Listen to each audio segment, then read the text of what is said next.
This podcast is brought to you by the following sponsors. Your San Diego County Toyota dealers. We've got what it takes. Fix Auto. Corky's Pest Control. And Lolita's Family of Restaurants. Welcome to another San Diego Prep Insider Baseball podcast. Tommy Morris, Christian Pedersen, David Ring here at Canyonside Cages, where hitters are made, bringing you our top 10s, our game balls, we're in the swing of things finally. Spring training is over. Yeah, good pun. The swing of things here in baseball season. If I swung, I'd miss, so I'm not swinging. We're going to start with the top 10s. David, I'll let you take it away with yours. All right, it's pretty similar to last week. RB number 1, Eastlake number 2, Cathedral moving up for number 3 to me for me this week. San Marcos number 4, Madison 5, Granite Hills 6, Poway 7, Vista 8, Helix 9, and I'm going to put Grossmont at number 10 this week after beating Eastlake 5-4 in 12 innings. That's a huge game. Big win for them. Yeah, Grossmont had a huge week this week. Another team, I couldn't fit him in there. I tried to, I couldn't get him in there. Two other teams that had really good weeks are jumping in my top 10. One of them being Carlsbad, now at number 10.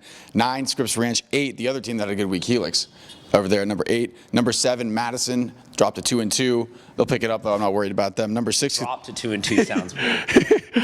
Number 6, Cathedral Catholic. Number 5, Torrey Pines. 4 is San Marcos. 3 is Poway. 2 is Eastlake after that loss to Grossmont. And number 1, and a team that's getting a lot of national attention as well, Rancho Bernardo, at the top of my top 10. Got that out of the way. And that's not for game balls. Christian, who had a good week last week? Oh, man, who didn't have a good week last week? The county's going off already. This is fun. We're seeing games like that Grossmont-Eastlake game, which is where I would like to start by giving out a game ball to, let me pull up his name so I get it exactly wrong, Chris Giovengo for Grossmont. The Foothillers, like you said, Dave, 5-4 in 12 innings over Eastlake. That's a huge win. I mean, that is proof to why you play these big games early in the season, because you can get big-time momentum-shifting wins. That puts Grossmont in a whole different context, I think, for the season. Yeah, I'll give my next one to Wyatt Hoffman from Cathedral Catholic. The kid was all over the base paths against Valhalla as the Dons have been rolling so far early this season. That is an offense that is going to be hard to shut down. And lastly, I'll give a game ball out to Jason Sroof out at Oceanside. Kid had a great day against Claremont. I mean, the Oceanside Pirates, they're an interesting team. They've got, we know the established quantity of Matai Bala, but Sroof and company are a group that, lives by the adage, just put the ball in play and good things will happen. That's what we've seen out of them this week. And, the Pirates are shaping up pretty nicely. Dave, who are your game balls? I got a pitcher-heavy game ball week here to start. A couple guys that dominated. Kevin Abel, 11 Ks, 6 innings over Montgomery. I heard there was 6 to 8 scouts at the game. Pretty electric stuff. Brian Marquez for RB threw a no-hitter against Bonita Vista. Love that. Little lefty action on the mound. Fun to watch a lefty throw. Reese Hill from Scripps Ranch probably had one of his best games of his whole life. 3 for 4, 2 home runs against Fallbrook. One of them was a grand slam. Adios. Big day. Connor Kanishi, mentioned him last week for Helix. He threw 5 innings, 9 Ks against Mira Mesa. And this new tradition I'm going to start, I'm going to give out game balls to those who went big fly. Big fly, chicks dig the long ball. Michael Campagna, Francis Parker, Calvin Mitchell. You'll be hearing his name a lot this year for RB. Jake Boone, Torrey Pines. And our last guy, we haven't heard too much from him, Trent Charlie. He's got 2 bombs for San Diego High so far. Congrats to you, man. I like that. Yeah, Coach Dave bringing us the long ball every week. Yes, sir. Yeah, that's big for Campagna, too, because he's filling in. He's stepping into Hayden Hastings' role. That's a really tough league. Parker needs him to hit home runs, and he's doing a good job for them right there.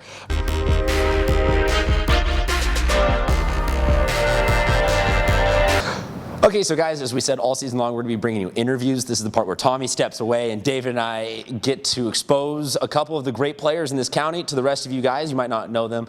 We're going to meet up with some of the San Marcos Knights. They are coming off last year. They won a CIF ring. They're just looking even better this year somehow. Guys, thank you very much for joining us. How about you go ahead and introduce yourselves to San Diego? My name is Evan Yoncello. I'm going to UCSD next year to play baseball. Hi, my name is Andrew Crane. I'm going to Cal State Monterey Bay for baseball scholarship also. My name is Xander Corbin. I'll be going to UCSD also, Chinese Ed. Okay, so Dave, first question. All right, coming off that title last year, you guys are off to another hot start. What's the atmosphere like in the clubhouse? I'm curious. This team is dynamic, man. We're fun to watch. We got a lot of energy, a lot of guys doing a lot of different things for us, man. We're going to be fun to watch, and everybody's going to have a chip on their shoulder this year because they're going to be coming for us, but we're ready for them. So bring it on. We're going to repeat. Yeah, like what Xander said, we have a lot of chemistry. You know, this team, we all play for each other. You know, we all do our job, and you know, at the end of the day, it's about winning. It's not about your stats, about how you're hitting or whatever. It's just about how doing your job and getting that dub for San Marcos. Yeah, especially at practice, we do like to have fun, but everything's very serious here because we do have one goal, and that's to win the ship again. A lot of big games on the schedules this year. What are you looking forward to the most? Is there one game, one series? Who do you guys want to take on? There's one series every year that we always look forward to, and that has to be Mission Hills. They are our rivals, and they're just on the street from us, and that's always just very competitive between both schools. Personally, I like the Mission Hill series. I mean, that series is always competitive. You know, they're always coming at us because we're cross-town rivals, and the energy is always high. You know, they always want to beat us. We always want to beat them, but you know, we're trying to keep that undefeated sweep. So, yeah, that's pretty much it. I'm going to go a different route here. I'm really excited for Rancho Bernardo. As a team this year, we're looking to make a big statement win, and that's it, man. We feel like we're a top 10, top 3 team in this county, and we've been slept on for a long time, so we're ready for RB. Dave, final question. And basically, where do you guys set the bar for this year? I mean, where do you guys see yourselves at the end of the season? What's the bar set for you guys? Definitely there is no ceiling for this team, what we can accomplish. We still got some youth, we still got room to grow, but given that we also have experience coming back, our team is not one to maybe lead in every stat category, but we grind, man. We play with a chip on our shoulder, and we do the dirty work for each other, and I'd be excited to play with these brothers one more time this year. Yeah, the sky's the limit for us, you know. We just want to get back to USD and get that ring again, and that's our goal, and that's been our goal since day one, since school started, you know. So that's what we're striving for till that day comes. So, yeah, pretty much. Yeah, just like Xander said, we have the possibility to have a guy in each category, but that's not really our goal this year. Our goal is just to play for each other, play as one, and stay loosey-goosey, baby. Thank you very much, Knights, for joining us. What do you say we go catch back up with Tommy and get the rest of this podcast done? We're going to go to our fair and foul segment, which is our debate, where we talk about stuff. Our first one of the year. First one of the year. So some pitchers and coaches are telling the pitchers no curveballs early in the season, but these games do count. So fair or foul, pitchers should not be throwing curveballs right now. Dave, I'll let you handle this one first. These games matter right now, so, and especially if you look at a guy like Kevin Abel, who's got 6 to 7 scouts at every game. He wants to show them their best stuff. If pitchers aren't ready to throw everything in their kitchen sink right now, I mean, they're probably going to be giving away some stuff. So I would say it's a little different than spring training. You know, for some of the pro guys, when you watch those guys, they throw a lot more fastballs early in this, you know, in the spring. But I'm looking for these guys to just pick up right where they left off after playoffs last year. So you're saying foul, that they should be allowed to just green light right now. Exactly. There's really no spring training in high school baseball. You know, you get a chance to practice with your team for a few weeks, and then it's time to throw them right into the fire. So, ready to go. I've got kind of a different approach on this. You mentioned something that puts this debate in kind of a weird spot of Kevin Abel, is that some coaches in San Diego County have to deal with the fact that there are kids who are thinking much bigger scale than just this season. Mm-hmm. And for those specific instances, you probably want to say, yeah, the kid's best interest is to not burn out his arm or even risk, you know, any sort of elbow injuries, any sort of shoulder stress this early. So yeah, let's put him on a very, you know, soft diet of fastballs early in the season. Other coaches, they don't have that. And ultimately what I'm going to say though is just throw strikes. Mm-hmm. If you can't go out there and win with just a fastball and occasionally pulling the string on a changeup, mixing in a bunch of curves and splitters and all this probably isn't going to do you any good. Mm-hmm. Just teach your kids to pound the zone with good, consistent, well-aimed fastballs. Then from there, you can build it as you need it. So I'm saying it's completely fair to put the brakes on kids right now. Build not just their arms and the health of it, but build their mentality of you don't need, like you said, the whole kitchen sink and everything like that. All you need is to throw strikes, and that's how you win games. Best pitch in baseball? Lone way fastball. No, strike three is best pitch. Or strike one's best pitch in baseball. Yeah, that's a big debate right there. That's a tough one. Best pitch in baseball is hitting the first batter you see. Kind of along the same lines of that, our next fair foul, our second and final fair foul. Early season games should be weighted differently, and just because of that, because maybe pitchers aren't ready, that kind of stuff. Fair or foul? Early season games should be weighted differently. Well, I'm going to take this one first. I'm going to say absolutely foul. Look, in baseball, you have a lot more games to play than in a football-type scenario. So you can say with football, okay, maybe we do need 1 or 2 games to really get up to speed. But baseball, like you said, there's off-season workouts. There's build-up to where you should be ready to just pick up from where you left off. And that's why you see games getting scheduled like a Poway versus a Cathedral, a Helix versus a Mira Mesa. Big-time games like that happen early. That being said, there should be no little asterisks next to them. There should be no, oh, well, we played them early in the year. No, schedule the big games because you have the opportunity to, and don't back away from them. If you want the games to be weighted less, go play a D4 school. Go play something like that and get yourself that guaranteed win that'll build up a little momentum. But the beauty of baseball is that you can take your non-league schedule and just get a hold of everybody and be like, we're going to play the toughest schedule we can and really baptism by fire train this team. So I'm saying absolutely foul. Do not weight these games any less. Yeah, I'm saying foul too. I mean, a lot of these teams are scrimmaging, these really good teams are scrimmaging each other early in the year to kind of It's not set the tempo. These are real games. But we had like Cathedral Catholic scrimmaged Eastlake already this year before even any league games were played. So it was almost, it's so smart for them because they're setting the bar so high as far as how the game is played early in the year. And like the Hilltop tournament that's currently going on, the teams are getting a chance to play the best teams in the county. And so, yes, I think they do way more, but they shouldn't really be on a scale because the more you, like Christian said, the more you play good teams at the beginning of the year, the more you set the tempo for that good baseball early in the season, and hopefully it carries throughout the way you play the whole year. Absolutely. And just with the total number of games, if you're someone who's a little bit lower or a little bit higher and you play someone on the opposite end of that, you can take a loss here and there. And you've got enough games in the baseball season to build back up, and you can be a 7 or 8 loss team and not really bat an eye at where your playoff season is going to be.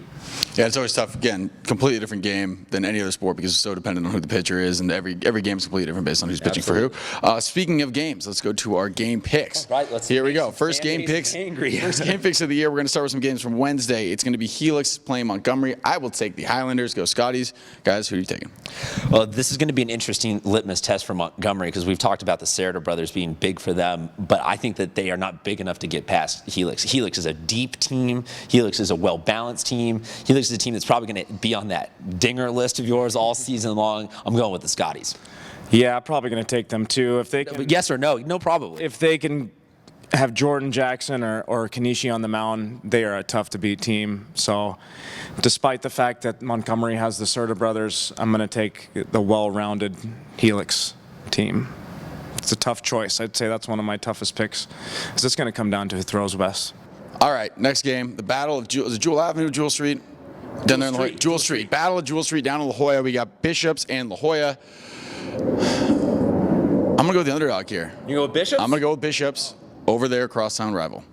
Well, I mean, that's believable. Early in the season, anything can happen. But this is a La Jolla team that we talked a little bit about in our season previews, that they are deep this year. Bishops, they don't have a standout superstar right now. So until I see a little bit of something from Bishops, I'm not going to get on board with them. I'm saying La Jolla. Yeah, I'm going to go with La Jolla, too. They're riding the hot hand of Zach Siegel and Dane Hansen right now at the plate. These guys are both mashing. Same as last year. Nothing's changed. I see La Jolla pulling it out. All right, we'll jump ahead now to Thursday. 3 games for Thursday. We got Canyon Crest traveling. I think this might be tournament. Playing Sarah. They're playing Sarah. I will take the Conquistadors in this matchup. Well, the Conquistadors currently are, I believe, the best team in the county for ERA, or one of the best teams in the county for ERA, but that's going to end with Canyon Crest. Canyon Crest is going to put up some big runs here, taking the Ravens. I'm going to have to go with Sarah. I was going to say CCA, but Sarah leading the county in ERA after 3 or 4 games. Pretty impressive. Good luck to you guys. It's going to be a tough match. All right, another good matchup, one of those power matchups early in the year that we were talking about earlier, Poway and Cathedral. I will take the Titans, but this will be a great one to watch. Ooh, this is going to be a really close one. I'm gonna go with Cathedral. It's close, but I think that Cathedral's offense right now has shown me that they're a little bit deeper than I even thought they would be. So I'll go with Cathedral. With the team batting average of 369 to start the year, I'm going to pick Cathedral. Every single hitter in this lineup right now is hitting, and when that's the case, they're going to be tough to beat. So Cathedral is my pick. And final game again from Thursday. Two teams, powerhouses from different parts of the county. In the East County, we got Valhalla taking on LCC. I'm going to go with the Norseman here. I'm going to go with Valhalla in this matchup. You know, this would be an interesting upset. This has been a year with kind of questions going into both of them for them, but I'll agree with you here. I think that Valhalla learned a little bit when they played Cathedral over the weekend, and Cathedral kind of ran away with them a little bit, but I think Valhalla is the young team that is going to actually learn from their mistakes instead of kind of shy away from them. So I'll say Valhalla learned from their loss and is ready to cap off with a big win. Despite my game ball being all pitchers, I'm picking teams with high batting averages this week. So I've got LCC with a 306 team batting average. They're pretty heavy too. You should see them creep into my top 10 within the next week. They keep playing good baseball. All right. All right, so those are game picks. That's our podcast, guys. Anything you want to add before we get out of here? I mean, I'm loving the season so far. This has been a really balanced year across the county, but as always, just keep tweeting at us. Let us know if there's teams that we're sleeping on, if there's players that we need to know about. We're going to do our best to get to everybody, but you know, we're only 3 people, so we need your help, San Diego. Yeah, thanks for watching, guys. Check out my website, wherehittersaremade.com. And come here and hit the ball every now and then. Absolutely. Do you want to talk about our contest? Should we talk about our contest? Yeah, Yeah. Why not? Okay, so last year we introduced this. We did it kind of late. Bat flip contest. We'll have a video out to describe it in better detail, but no bat flips in games. We don't want kids getting ejected out of the house. At practice. At practice. Do either a bat flip, a bat exchange, anything like that, Right. and you're automatically entered to win some awesome prizes. We'll be coming up with, everyone that submits gets something, and the top couple, as the county votes on them, will get a little extra special reward. Right, so that'll be coming again. We'll have a video to explain that in better fashion than this rush at the end of podcast. I like it. That's all we're going through right now. But that was our podcast for this week. We'll see you next week.